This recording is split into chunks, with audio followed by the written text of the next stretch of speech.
cikgu tak nak lama. So cikgu akan buat sharing setiap malam. Setiap malam niat cikgu nak bagi manfaat. Setiap malam cikgu nak kongsi satu kisah pengalaman cikgu, pengalaman jatuh bangun cikgu masa cikgu sekolah dulu, macam mana cikgu boleh berubah daripada pelajar yang sangat-sangat sederhana, sangat-sangat lemah kepada pelajar yang terbaik kat sekolah, sampai sekarang boleh bagi impact kat ribuan student secara online dengan bahan belajar, program seminar online and everything. So cikgu nak akan kongsi. Mulai bulan puasa ni, malam ni adalah malam yang kedua. Malam semalam cikgu dah start.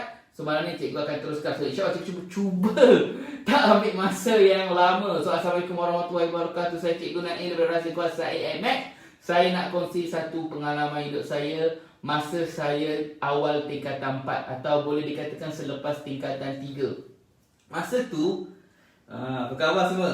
Okey, sihat Alhamdulillah. Jadi cikgu terus share je, cikgu tak tunggu semua. Kalau yang lambat join, you boleh tengok daripada mula, okey? Mula daripada minit yang kelima. Okey, bismillahirrahmanirrahim. So, okey, macam ni cerita dia. Cerita yang cikgu nak share ni, cikgu tak pernah share dekat siapa-siapa kecuali family cikgu. Kisah ni cikgu tak pernah share. Malah cikgu share dekat family cikgu, dekat ayah cikgu. Lebih kurang 7 tahun kemudian baru cikgu share kisah ni. Tak pernah share. Dan the moment cikgu share tu, ingat lagi 7 tahun lepas cikgu SPM, cikgu baru cerita benda ni. Masa tu tengah makan malam tau. Ingat lagi, ayah cikgu, dia tiba-tiba keluar air mata tau dengar kisah ni. Dia macam tak tahu yang peristiwa tu berlaku kat cikgu semasa dulu. Dia tak ada idea pun benda tu berlaku. Sebab peristiwa tu berlaku cikgu seorang je tau. Make it secret. Biar satu rahsia sebab tak nak parent cikgu tahu. So apakah kisah tu? Jom cikgu share. Okay. Masa cikgu ujung tingkatan 3, macam yang you all tahu, cikgu bukanlah daripada keluarga yang kaya, bukan keluarga berada, bukan anak datuk, anak kepada 2 orang guru. Sangat sederhana, ada balik 5 orang, so duduk dekat luar bandar. Jadi sangat-sangat sederhana. So Alhamdulillah cukup makan, cukup minum semua. Tengok badan lah, cukup makan. Tapi pada satu ketika, masa tu baru lepas hari PT3, ada cuti panjang sebelum masuk tingkatan 4. Masa tu, cikgu ingat lagi, cikgu ikut tok saudara cikgu, dia di Cameron Highland, dia ajak pergi ke satu shopping mall dekat Ipoh Perak. Okay? So kalau you all nak tahu, dekat kampung cikgu tu, kalau masuk mall tu dikira macam canggih lah. Okay, sangat-sangat canggih sebab sangat jauh dengan rumah cikgu. 2 jam driving, jauh, sangat jauh.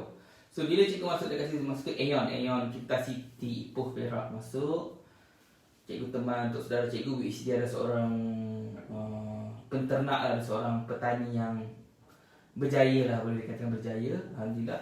So dia buat cikgu dan dia belanja cikgu sehelai baju jenama Camel masa tu. Okay. Cikgu tak pernah pakai baju branded. Tak pernah pakai baju branded. Orang kampung biasanya pakai je baju yang ada. Rotate je baju yang sama pakai bertahun-tahun. Relax kita orang kampung kan. Tak ada mall, tak ada apa. Tak tahu. Baju branded dia tak tahu kan. Tak berani nak minta. Gila nak minta kan. Kita tahu family kita bukan kategori dia. Orang brother, kita sederhana. Sangat-sangat sederhana. Jadi, nak jadi cerita, pada satu hari saya ikut tok saudara cikgu, dia bagi cikgu sehelai baju berharga masa tu RM99. Yang pada itu adalah baju paling mahal, bukan sebab jenama, tapi harga dia. Itu adalah baju paling mahal cikgu pernah pakai.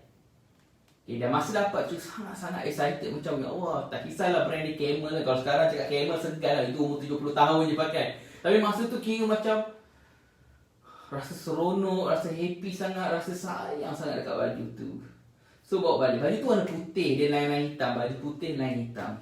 Jadi selang beberapa minggu lepas tu, tiba-tiba pada satu petang yang hening, cikgu tengah lek-lek, tiba-tiba Umi cikgu, arwah Umi cikgu, dia cakap, alamak, daripada dapur, cakap, alamak, baju warna merah, dia cakap. Cikgu pun pergi ke dapur. Apa yang merah? Rupa-rupanya kan baju tu warna putih. Rupanya ada baju lain ketika dibasuh, dakwat dia menitik terkena dekat baju putih tadi. Okay. Dia kena baju putih tadi. So you tahu kan, kalau baju putih kena dakwat merah jatuh dekat dia, bermaksud apa? Bermaksud memang susah nak hilang. Macam mission impossible lah nak hilang. So cikgu dapat benda tu, muka cikgu berubah. Gila berubah masa tu. Cikgu ambil baju tu, tak apa Umi, tak apa. Ambil baju, masuk toilet, kunci pintu toilet. Cikgu sentar je, sentar. Masa tu cikgu sangat marah. Macam, marah memang. Tak tahu macam nak cakap marah. You tak pernah dapat benda tu, tiba-tiba you dapat kan. Bukan sebab brand dia, tapi sebab harga dia. You sayang sangat benda tu, you sayang sangat benda tu. Sekali disebabkan kecuaian arwah umi cikgu, arwah mak cikgu, dia mungkin bukan salah dia lah kan. So cikgu marah, tompok besar merah kat tengah, cikgu sentar, tak mesti cikgu sentar, cikgu menangis, kenapa berjadi macam ni. Tapi cikgu menangis tu, keluar mata tu, marah, geram, sedih sebab that's the first baju paling mahal cikgu dapat. Macam sedih gila, cikgu sentar. Dan semua tu tak siapa tahu. Sebab cikgu menangis seorang-seorang dalam toilet. Cikgu sentar dekat 15 minit, cikgu sentar dan tak ada kesan pun. Dan bila habis 15 minit tu, cikgu rendam, cikgu lap air mata cikgu tarik nafas, cikgu keluar daripada toilet. Lepas tu, cikgu berlaku macam tak ada apa-apa yang berlaku. So, Umi pun cakap, okey ke baju tu? Tak apa Umi. Okey ke tu dia panggil tak apa ke? Tak apa Umi. Nanti banyak kali kita cuci, nanti hilang lah tu merah tu. Dalam hati ni, macam ya Allah, marahnya.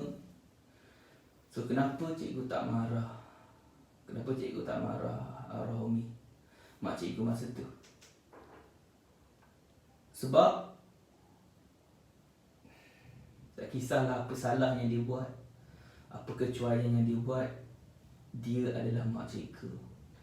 Cikgu fikir apa? Aku ni dah lah tak boleh nak buat dia happy.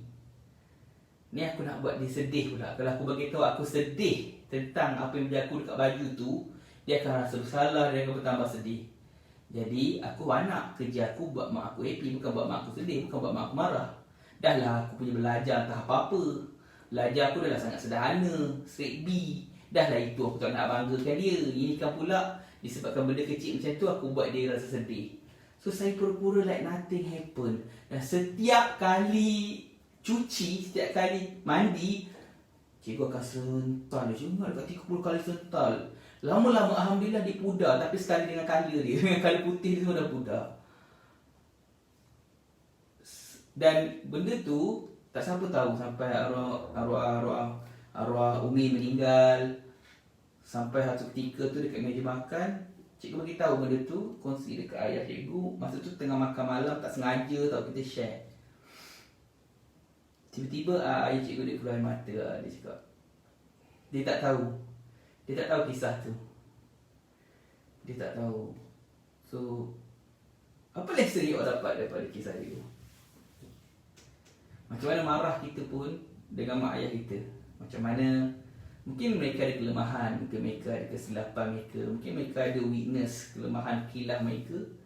Macam mana pun reaksi kita sebagai anak, kita kena jaga. Kita jangan buat mereka sedih, jangan buat mereka kecewa. Tak apalah kita simpan kita punya marah tu, janji kita tengok mereka happy. Tak apalah kita simpan, kita sabar dengan kesiapan yang mungkin parent kita buat. InsyaAllah. So, cikgu harap you dapat sesuatu.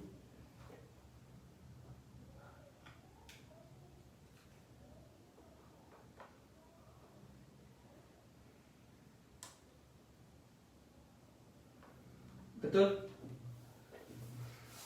You tahu benda yang you tak pernah dapat, tiba-tiba you dapat. You bayang tak? You tak pernah dapat benda tu, tiba-tiba you dapat.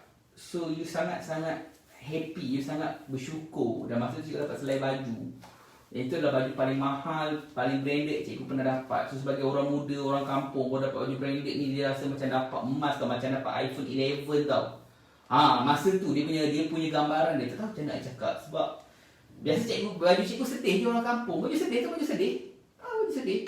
Tiba-tiba dapat baju yang proper, yang macam very expensive, mahal pada masa tu. So cikgu sangat bersyukur, sangat macam sayang pada Zlan sekali tiba-tiba jadi macam tu. So cikgu harap you all apa jadi pun jaga reaksi kita.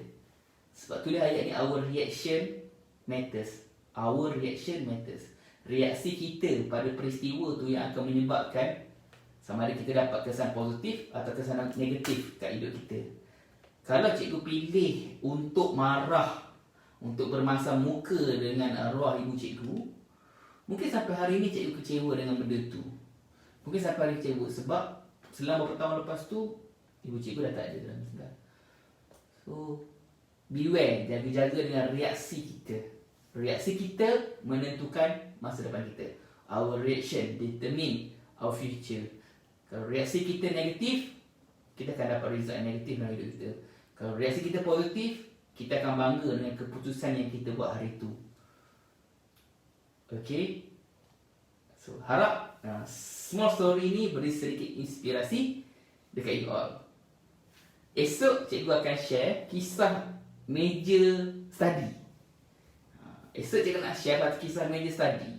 Kisah ni pun buat ayah cikgu sedih tak?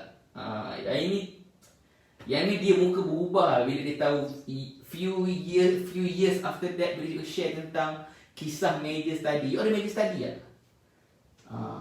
So dia sangat amazed lah, dia sangat macam tak sangka lah. Okay. So insyaAllah esok cikgu akan share 15 minit. So stay tune, esok lebih kurang 11 malam kita akan live dekat tempat yang sama, waktu yang sama. Waktu ada lepas-lepas you all relax terawih ngaji, makan roti john tu, kita live 6 minit. Semoga setiap lah cikgu ni dapat beri manfaat. Dan kalau you rasa sharing ni bagus, why not you all share bagi ramai dapat manfaat dengan sedikit kisah cikgu. InsyaAllah. Assalamualaikum. Bye.